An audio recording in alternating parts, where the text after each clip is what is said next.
প্রথমেই সবাইকে জানাই হ্যাপি হোলি। হোলির জন্য একটা সাদা টি-শার্ট বানাতে হবে তো, তাই তো? চলো তাহলে বানানো যাক। উপরে যে টি-শার্টটা দেখতে পাচ্ছ ওটা আমার ভীষণ পছন্দ হয় হোলির জন্য। কিন্তু তার দামটা আমার একটু বেশিই বলে মনে হয়।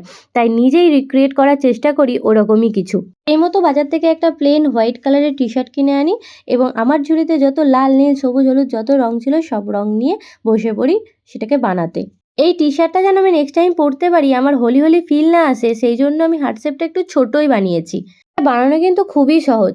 যেকোনো একটি কালার নিতে হবে এবং কালারটাকে একটু ছড়িয়ে, ছড়িয়ে দিতে হবে যাতে বোঝা যায় যে যেন কালারটা কেউ তোমার গায়ে মেরেছে, এরকমই চারিদিকে যেন ছড়িয়ে গেছে। এইরকম বোঝানোর জন্য ওইরকম শেপ দিয়ে, দিয়ে, দিয়ে জিনিসটাকে পুরো ফিল করে দিতে হবে।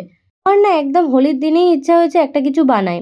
তো খুব শর্ট টাইমের মধ্যে যেহেতু আমি এটা বানিয়েছি, তাই আমি খুব একটা ডিটেইলস অ্যাড করতে পারিনি এখানে। চটজলদিতে যেটুকু হয় সেটুকুই বানিয়েছি। ওই 15 মিনিট মতন টাইম লেগেছে জাস্ট। তবে এটা বানানোর সময় আমার একটু ভয়ও লাগছিল যে যদি ভুলভাল কিছু হয়ে যায় এটা কিন্তু তোলার আর কোনো চান্সও নেই আর আমার কাছে আর হাতে টাইমও নেই।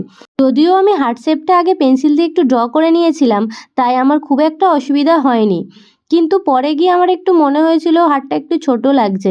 তাই আমি একটু সাইড দিয়ে বড় করে নিয়েছিলাম। এই টি-শার্টটা থেকে আমি বানানো স্টার্ট করেছিলাম, এটা কিন্তু তার মতন একদমই হয়নি। তাতে কিছু অল্প কিছু কালার দিয়ে ফিল করা ছিল।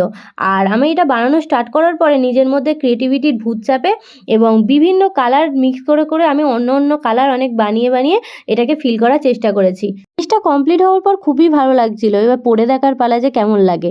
সবাই কিন্তু জানিও টি-শার্টটা পরে কেমন লাগছিল আমাকে।